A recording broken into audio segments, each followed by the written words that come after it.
अभी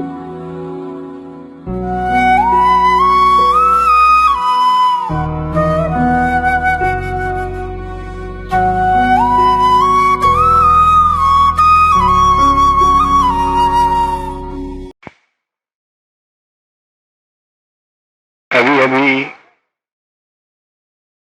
जितनी अच्छी संकीर्तन की ध्वनि चल रही थी, ये ध्वनि मनों की एकाग्रता का कारण बन सकती है, किंतु कुछ गिने गिने लोग सामने वाले बोल रहे थे, कुछ बच्चों की आंखें बंद थी, वो बोल रहे थे। उसके अतिरिक्त बाकी सब के सब उस ध्वनि का अनुसरण तो कर रहे थे। मैं उन्होंने आंखें बंद की, मैं ध्यान लगाने की चेष्टा की, मैं ध्वनि के साथ अच्छी ध्वनि उठा करके बोली।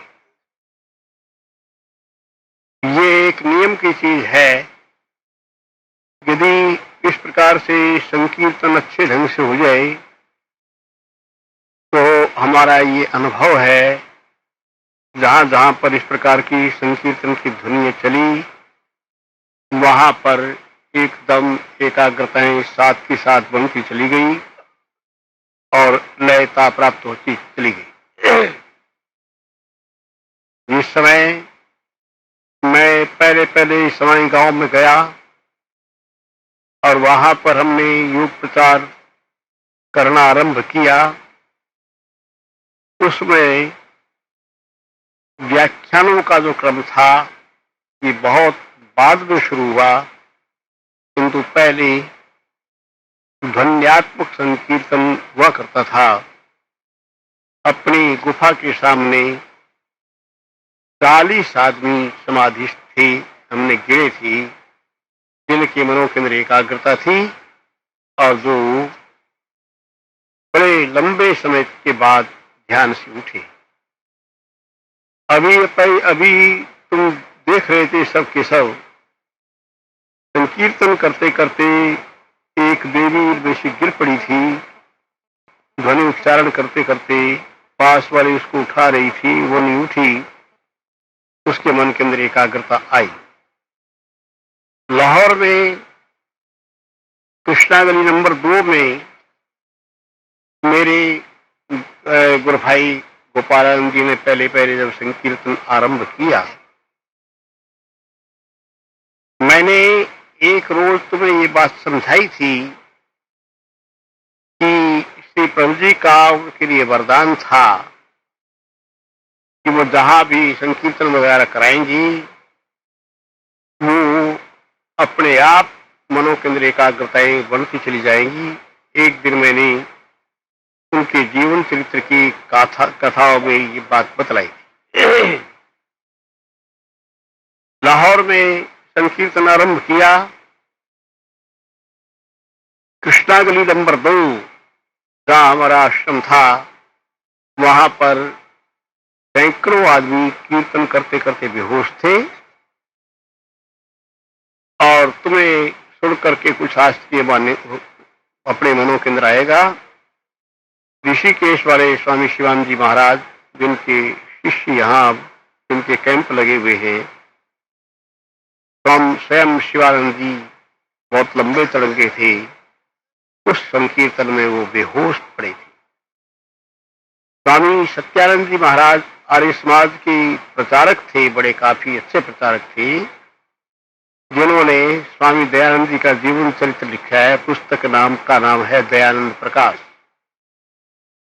वो स्वामी सत्यानंद जी उस संकीर्तन में गए, उनको मैंने स्वयं बेहोश देखा और उसके बाद उनका प्रेम बढ़ता चला गया। भक्ति प्रकाश नाम की एक पुस्तक उन्होंने लिखी, जिसमें राम नाम की मैंने लिखी और हमारे संकीर्तन का जिक्र किया।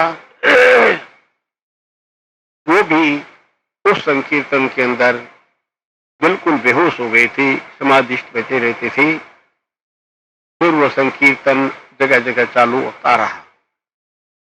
हमने जिला करनाल में इसी प्रकार का हम जब व्याख्यान अधिक नहीं देते थे, किंतु साधकों के जीवन को यथार्थ रूप से बढ़ाने की चेष्टा किया करते थे। मेरे विचार में यहाँ उस गांव का आदमी तो कोई नहीं आया हुआ है, किंतु आसपास के आए हुए हैं। जिला करनाल में एक गांव पुराना गांव है, वहीं पास मेरी जन्मभूमि है। वहां भी हमने संकीर्तन आरंभ किया। उस संकीर्तन के अंदर बहुतों के मन की एकाग्रता हुई। पुराने के अंदर जिसमें कीर्तन आरंभ किया, उस कीर्तन के अंदर इसी प्रकार जैसे लाहौर में गोपालानंद जी के संकीर्तन में बेहोश हो जाते थे, इसी प्रकार से पुराना गांव के अंदर 40 आदमी एकदम ध्यानस्थ हो जाते थे संकीर्तन करते करते। उनमें से बहुत से लोग अब भी हैं इस प्रकार की, जिससे उन्हीं के प्रभाव से ध्यान शक्ति उनकी बढ़ती चली। यहां तक बढ़ा कि उस ध्वनि का, उस संकीर्तन का प्रभाव पशुओं पर भी पड़ा।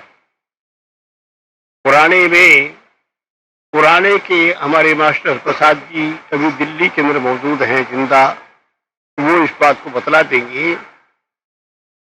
सर्दियों के आजकल के दिन थे, कीर्तन जोर से हुआ पास में।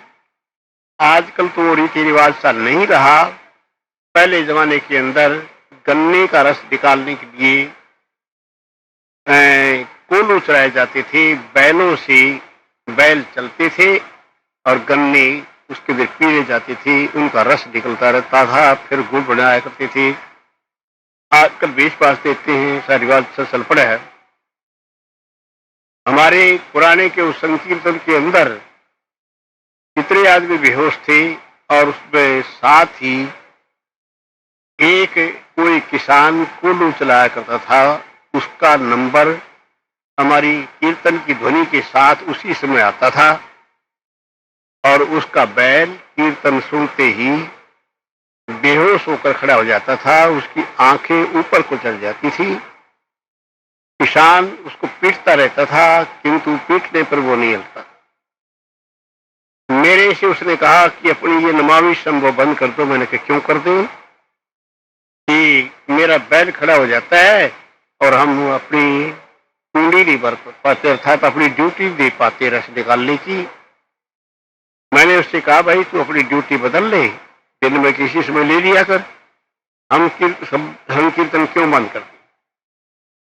ऐसी कीर्तन की अवस्था में ही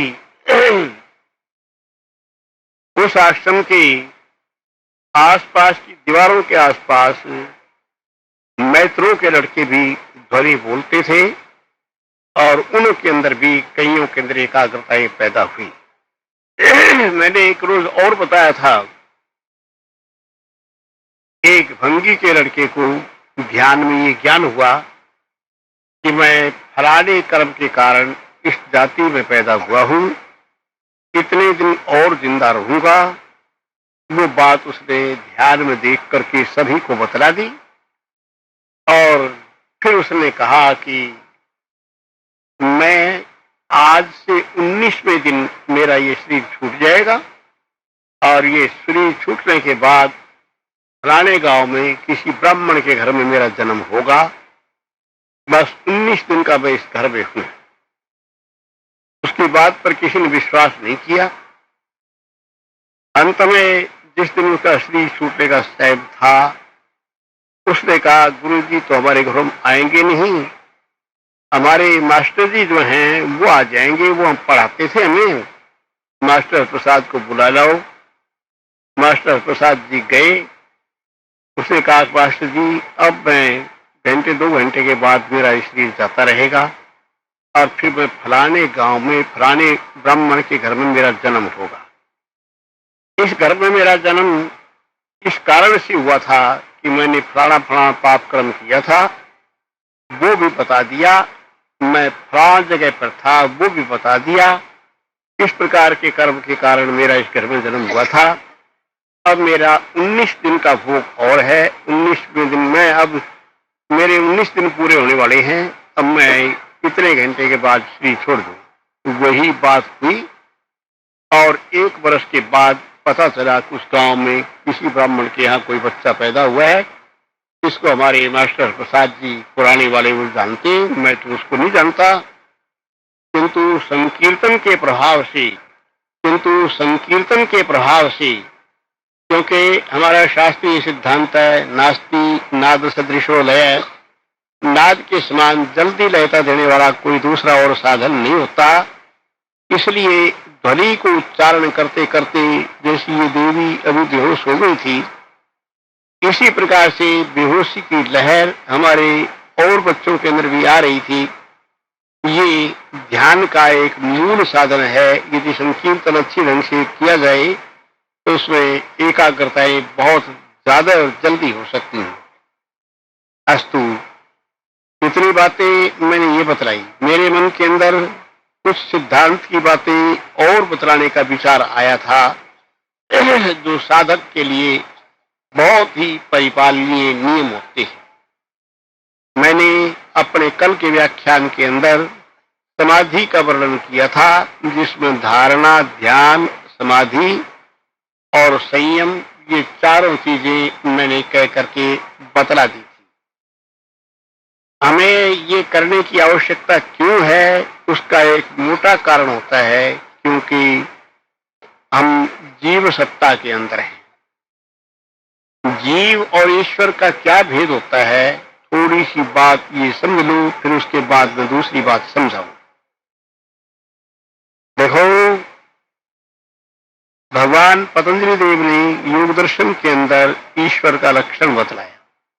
वैसे भगवान कृष्ण ने गीता के अंदर द्वामिमौ पुरुषौ लोके क्षरस्ताक्षरेव च क्षरः सर्वाणि भूतानि कूटस्थो अक्षर उत्तम पुरुषस्पन्य परमात्मेत्युदाहृत यो लोकत्रयमाविश्य विभर्त्यव्य ईश्वर यस्मात् क्षरवतीतोऽहम् अक्षरादपि चोत्तम अतोऽस्मि लोके वेदे च प्रथितः पुरुषोत्तम। भगवान श्री कृष्ण ने इस बात को स्वयं स्वीकार किया है। संसार में 2 पुरुष हैं, एक क्षर और दूसरा अक्षर। क्षर सर्वाणि भूतानि, क्षर पुरुष वो है ये 5 महाभूत, जैसे पृथ्वी, जल, अग्नि, वायु और आकाश, ये 5 महाभूत हैं। ये क्षर हैं, घटते बढ़ते रहते हैं। जब शरीर के अंदर किसी तत्व की कमी आ जाती है तो डॉक्टर लोगों से इंजेक्शन लगाते हैं, इसके अंदर अग्नि तत्व कम हो गया है, इसलिए इसके लिए इंजेक्शन लगाओ ताकि इसके अंदर स्फूर्ति पैदा हो जाए। इसके अंदर जल तत्व की कमी आ गई है, इंजेक्शन लगाओ ताकि वो हो जाए। इसका वो ब्लड प्रेशर बहुत ज्यादा बढ़ गया है, इंजेक्शन लगाओ ये गिर जाए। कहने का अभिप्राय ये, जिस तत्व की कमी हो जाती है उसकी पूर्ति के लिए दवाइयां खाते हैं, इंजेक्शन लगाते हैं ताकि वो गुणधर्म अपनी यथार्थ स्थिति के अंदर आ जाए। इसलिए क्षर सर्वाणि भूतानि, ये जितने 5 महाभूत हैं ये क्षर हैं। क्षर माने ये गिरते रहते हैं, कभी गिर गए, कभी बढ़ गए। शरीर में कभी कोई तत्व बढ़ गया, कभी घट गया, इसलिए 5 महाभूतों को क्षर कहा है। और कूटस्थो अक्षर उच्यते, ये विकार रहित स्थिति के अंदर रहने वाला जो जीवात्मा है, जिसके लिए हमारा शास्त्रीय सिद्धांत है चित शक्ति अपरिणामिनी अप्रतिसंक्रमा दर्शित विषया शुद्धा चानंता। चित शक्ति माने जीवात्मा। जीवात्मा अपरिणामी है, इसके अंदर कोई विकार पैदा नहीं होता। चित शक्ति अपरिणामिनी अप्रतिसंक्रमा, इसके ऊपर कोई प्रभाव नहीं पड़ता। दर्शित विषया शुद्धा चानंता है, इसको विषय दिखा दिए गए हैं, वैसे शुद्ध और अनंत है। विषय दिखाने का अर्थ मैंने तुम्हें पहले समझाया था, क्योंकि एक बार फिर समझा दूं ये आत्मा है निर्मल ज्योति, ये सामने बुद्धि है जड़। आत्मा का तेज बुद्धि के अंदर पड़ गया, बुद्धि ने अपनी शक्ल आत्मा के ऊपर दिखा दी, ये बुद्धि बोध आत्मा बन गया। अर्थात हमारे अंदर जितने सुख दुख के ज्ञान होते हैं वो बुद्धि से पैदा होते हैं। आत्मा के अंदर सुख दुख नहीं है, क्योंकि यह परिणामी है। बौद्ध बोध को देखते हैं, इसलिए आत्मा के अंदर सुख दुख की अनुभूति होती रहती है। ये एक स्वाभाविक कला है, तो इसलिए इसको आत्मा कहा है। क्या लक्षण आत्मा का? देखो, आत्मा के लक्षण, जीवात्मा की पहचान क्या है? इच्छा द्वेष प्रियतम सुख दुख अज्ञानान्यात्मनो लिंगम। आत्मा की पहचान ये है जिसके लिए इच्छाएं होती रहती, मैं ऐसा कर लूं, ऐसा खा लूं, ये भोग भोग लूं, उससे प्रेम कर लूं, उससे बैर हो जाए, ये इच्छाएं कहलाती हैं। इच्छाएं होती हैं जीवात्मा के अंदर। दूसरा, उसके अंदर द्वेष होता है। जो चीज प्यारी लगती है उससे प्रेम, जो प्यारी नहीं लगती उससे द्वेष होता है। फिर प्रियतन होता है। प्रियतन का मतलब जीवात्मा कोशिश करता रहता है, ये चीज मुझे प्राप्त हो जाए, इसके लिए मैं ये कोशिश करूं, इसके लिए इच्छा द्वेष प्रियतन। सुख और दुख होते रहते हैं। अपने मन की इच्छा पूर्ण हो गई तो सुख हो जाएगा, और पूर्ण न हो तो दुख हो जाएगा। इच्छा द्वेष प्रियतम सुख दुख। और अज्ञान अन्यात्मलिंगम, जिसके अंदर अज्ञान रहता है। हम लोगों के अंदर अज्ञान रहता है। एक बच्चे को उसके माँ बाप पढ़ाना आरंभ करते हैं, पढ़ाते पढ़ाते BA MA और आचार्य आदि की डिग्रियां दे देते हैं। देने के बाद वो विद्वान तो हो जाता है, किंतु उसका वो ज्ञान परिमित ज्ञान है। विद्वान तो जरूर बन गई।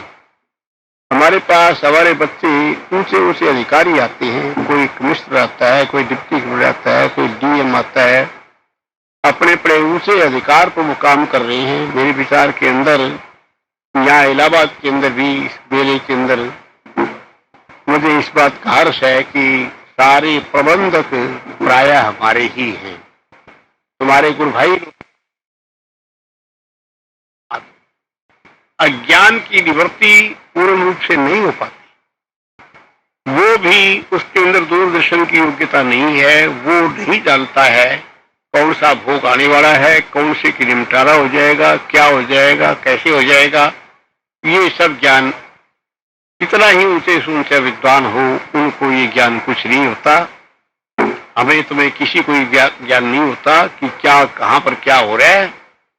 तो इसलिए ये अज्ञान है। जीवात्मा की सत्ता जब तक रहती है उसके अंदर अज्ञान पैदा हो जाता है। वह मनुष्य अज्ञानी ही रहता है जब तक कि इसकी जीव सत्ता खत्म नहीं होती, अर्थात ये भ्रांति इसके अंदर से नहीं निमटती, तब तक ये जीवात्मा अज्ञानी रहता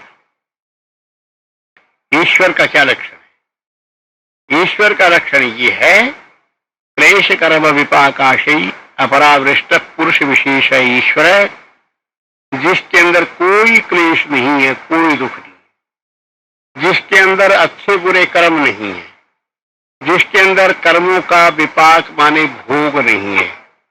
क्लेश कर्म विपाक आशय, जिसके अंदर कर्माशय नहीं है। देखो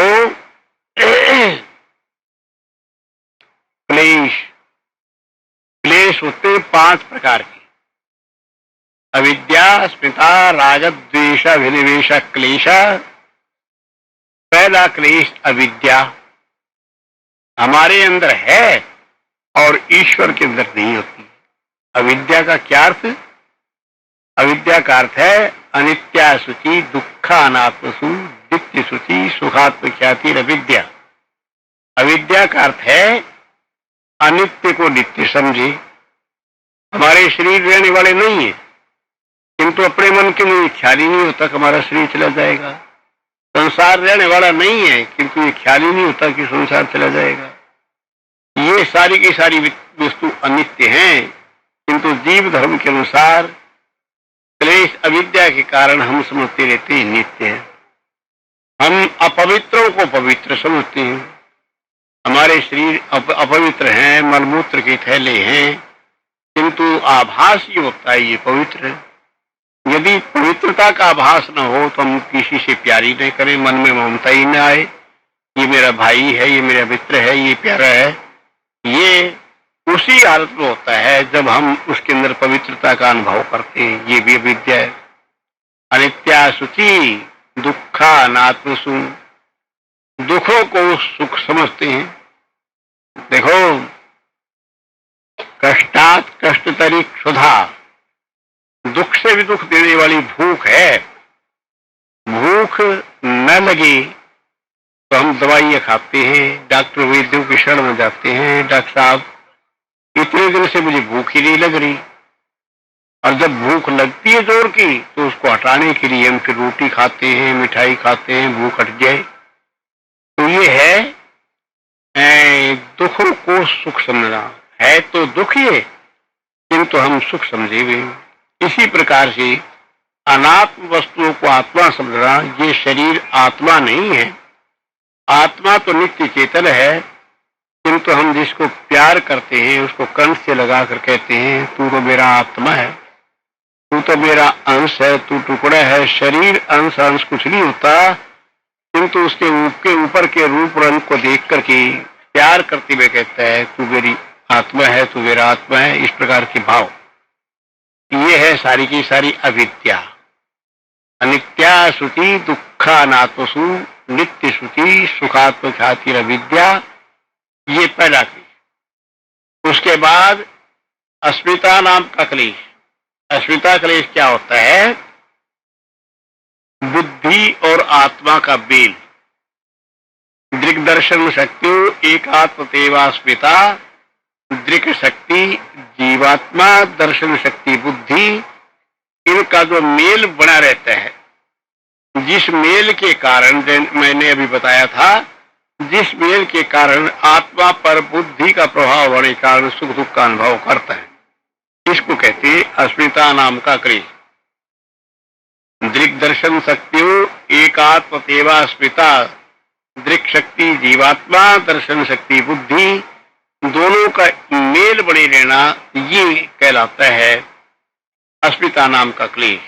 दो बात होगी, अविद्या स्मिता राग, राग नाम का क्लेश। सुखारुषयी राग है।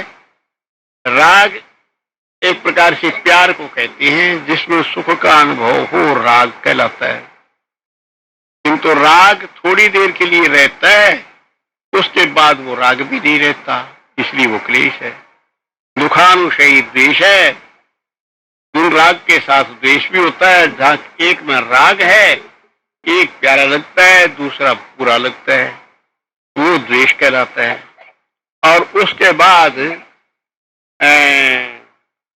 परसवाही विदुषोपि तथा रूढ़ अभिनिवेश है।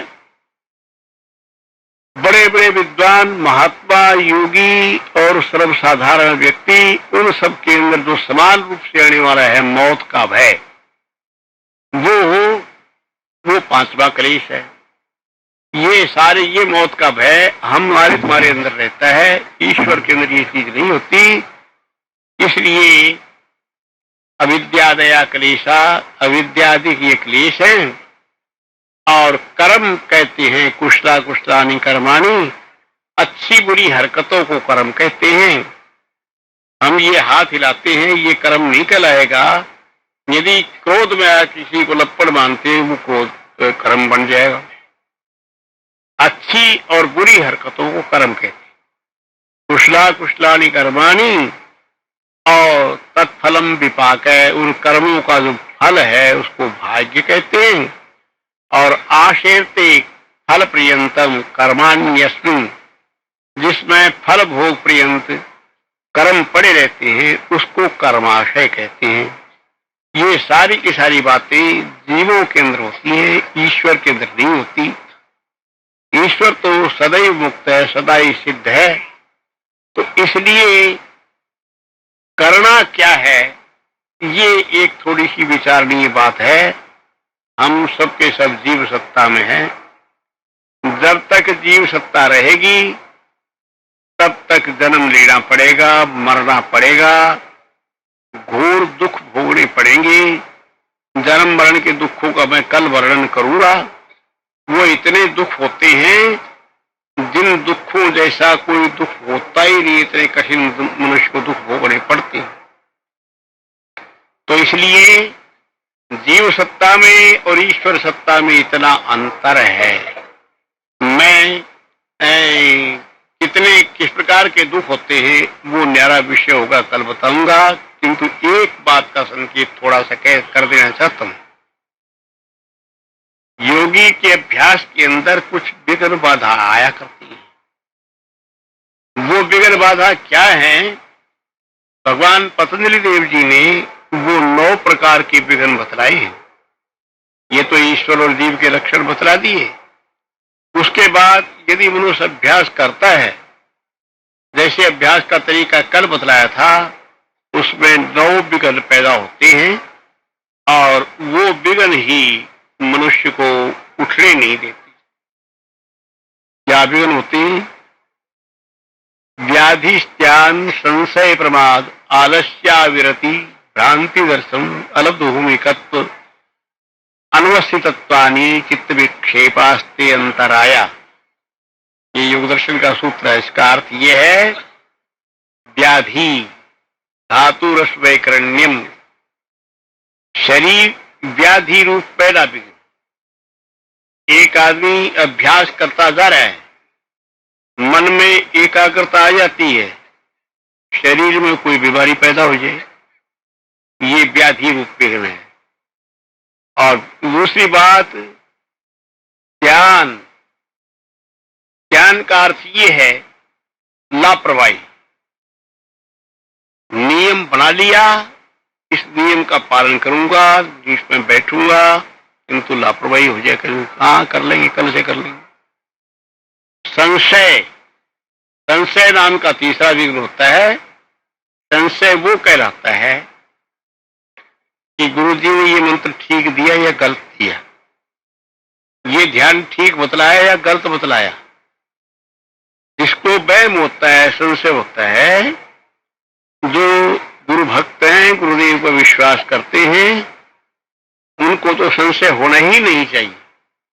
और जो संशय आत्मा विनश्यति वाली बात जिसकी है, अज्ञश्च श्रद्धानश्च संशय आत्मा विनश्यति, जो मनुष्य अज्ञानी है और संशय जिसके मन में बड़े होता है, संशय इतना विघ्न होता है कुछ भी नहीं करने देता। संशय जिसमें ये वहम हो जाए कि ठीक है या नहीं। मुझे अपने एक बच्चे की बात याद आई, जिसने लाहौर में मुझसे दीक्षा ली थी।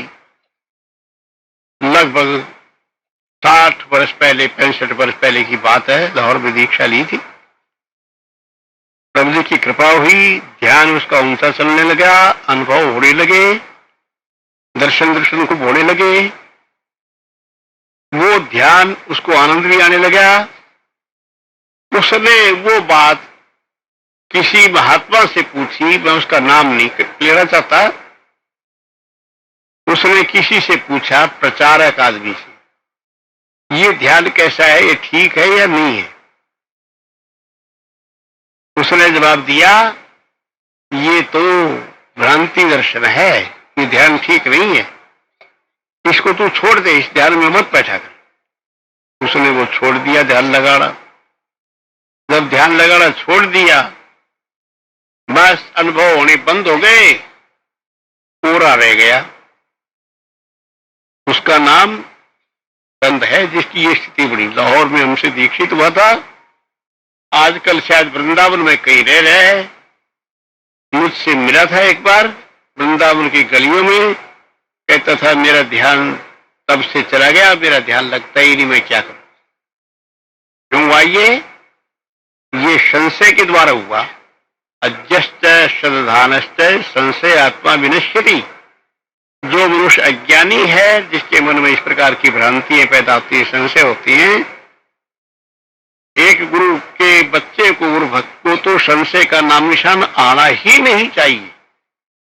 अच्छा, ये विघ्न, चौथा विघ्न व्याधि, त्याग, तीसरा विघ्न संशय और प्रमाद, और पांचवा आलस्य, शरीर से गुरुत्वाद प्रवृत्ति। आलस्य उसमें ये, अरे भाई जरा सो लें, आराम कर लें, बैठ लेंगे, ये आलस्य रूप विघ्न। उसके बाद अविरति, अविरति का मतलब वैराग्य का न होना।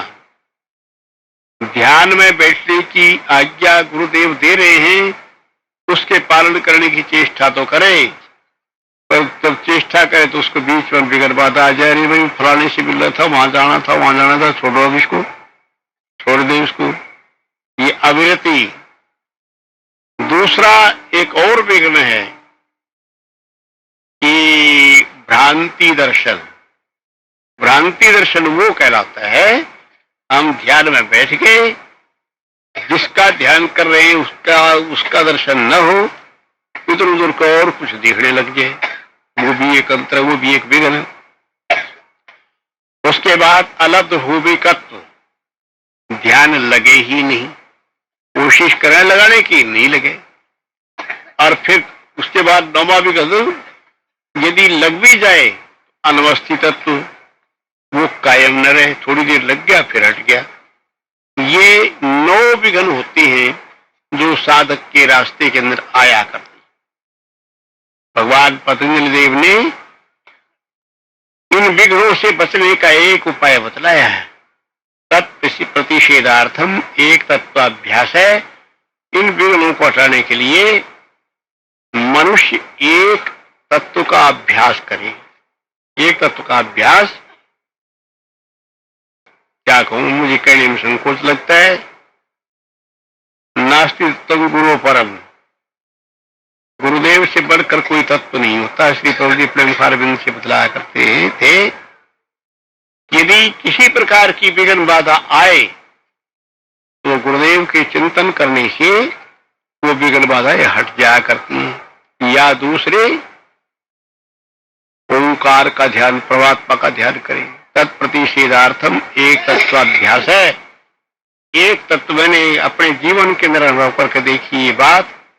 जिनको इस प्रकार की विघ्न बाधाएं पैदा हुई, श्री प्रभु जी के चरणारविंद का चिंतन उनके मन के अंदर हुआ, वो विघ्न बाधाएं बिल्कुल बिल्कुल जाती रही, कोई विघ्न हुआ ही नहीं। तो इसलिए मेरा कहने का अभिप्राय, जो कुछ मैं अब तक बतला रहा हूं, कह रहा हूं, ईश्वर और जीव का जो अंतर है वो मैंने बता दिया। और जीव के अंदर ही ये सारी विघ्न बाधाएं आया करती हैं। ईश्वर के अंदर तो विघ्न बाधा होती नहीं, जीव के अंदर आती हैं। अब इन विघ्न बाधाओं के लिए एक तत्वावलंबन, इस बात पर मैं कह रहा हूं जैसे तुम कीर्तन कर रहे थे, कीर्तन करते करते ध्वनि पैदा हो गई थी। ये ध्वनि जो है, इसकी उत्पत्ति उस एक तत्व से होती है, सद्गुरु तत्व से। कीर्तन करते करते ही लयता प्राप्त हो जाना। यदि ढंग से संकीर्तन करोगे, ढंग से बोलोगे, नमामि शंभो नमामि स्वयं को ध्वनि को उठाओगे, तो तुम इस इलाहाबाद क्षेत्र के अंदर देखोगे, आज तो एक देवी बेहोश होकर गिरी थी। कौन सी थी वो? कौन सी गिरी थी? कौन सी है, क्या नाम है इसका? खैर, इसी प्रकार से तुम लोगों के अंदर भी बेहोशी आएंगी, और वो जो बेहोशी होगी वो समाधि की जन्म होगी। उसके अंदर वो एक तत्व जो है, श्री प्रभु जी का स्वरूप हम सामने क्यों रखते हैं? देखो, हमारी मद्रासण एक रानी थी, अब तो वो नहीं रही, पदपावनी उसका नाम था। वो नरसिंह मूर्ति की शिष्या थी। उसने कामकोटि शंकराचार्य के सामने ले जाकर प्रभु जी का चित्र तब पूछा कि ये चित्र कैसा है? तो उन्होंने कहा स्वयं ब्रह्म, स्वयं ब्रह्म। फिर उसके बाद दोबारा पूछा, महाराज कुछ और? तो उन्होंने उत्तर दिया, इस तस्वीर में हजारों को एक साथ मुक्ति देने की ताकत। प्रभु जी के स्वरूप के अंदर केवल मात्र प्रभु जी के स्वरूप को देख करके ध्यान में बैठ जाओगे तो एक तत्वाभ्यास हो जाएगा। एक तत्वाभ्यास हो जाने के बाद जिनका न मन लगता होगा उनका मन भी लग जाएगा, अलग करके ध्यान बढ़ने लगेगा, आत्मिक शांति प्राप्त होती चली जाएगी। विघ्न निवृत्ति का उपाय है ये। तत्प्रतिषेधार्थम एक तत्वाभ्यास है। उन विघ्नों को हटाने के लिए एक तत्व का नास्ति तत्वम गुरु परम, उनका अभ्यास करना, उनका उनके सामने नमस्कार करके। इसलिए हम तुम्हें कहते हैं सामने प्रभु जी के स्वरूप को देख करके ध्यान में बैठा करो, उनको नमस्कार कर बैठा करो। बस वैसा करने से ही एकाग्रता आ जाएगी और फिर भीतर की अनुभूतियां जारी हो जाएंगी जो कल्याण का मूल स्रोत है। बस आशीर्वाद।